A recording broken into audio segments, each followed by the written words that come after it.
یقین کر لوں کہ ایلون مسک جو ہے میرا بھائی ہے تو مجھے انتہائی خوشی ہوگی، سکون بھی بہت ملے گا مجھے۔ آپ نے دیکھ لیا ہوگا کہ بات کو کس طرح سے گھمایا جاتا ہے۔ یہ بحث نہ اسلام پر تھی، نہ سناتن دھرم پر یا کسی اور ریلیجن پر، اور نہ اس پر کہ کون سا مذہب بہتر ہے۔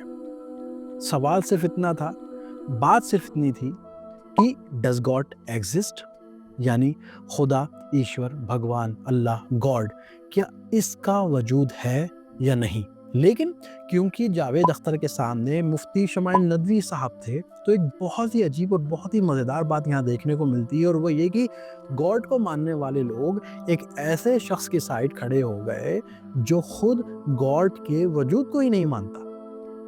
بڑی عجیب بات ہے۔ اس پوری ڈیبیٹ کے اندر نہ ہی قرآن کا کوئی حوالہ دیا گیا، نہ ہی کسی حدیث کا ریفرنس دیا گیا، اور نہ ہی کوئی اسلام کی تبلیغ ہوئی۔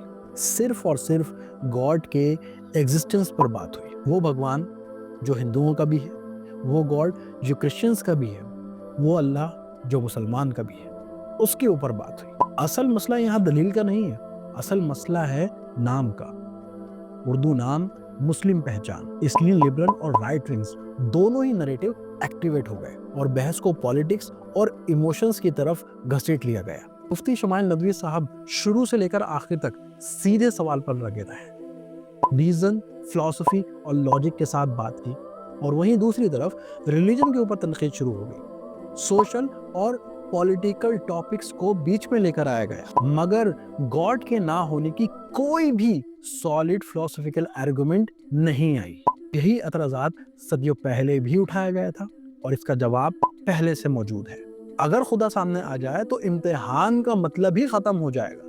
وہ امتحان جس میں ہم مبتلا ہیں اس دنیا کے اندر، ہم وہ جو امتحان دے رہے ہیں اس کا کوئی مطلب ہی نہیں رہتا پھر تو۔ اور نتیجہ ہم سب کے سامنے موجود ہے کہ اس ڈیبیٹ کا نتیجہ کیا نکلا ہے اور کون جیتا ہے۔ مفتی شمائل ندوی صاحب سوال پر قائم رہے اور اپوزٹ سائیڈ بھٹکتی رہی۔ اور ایک بات اور کہنا چاہوں گا آخر میں کہ اسلام سوالوں سے نہیں ڈرتا۔ کیونکہ اسلام کے پاس سوالوں کے جواب موجود ہیں۔ الحمدللہ۔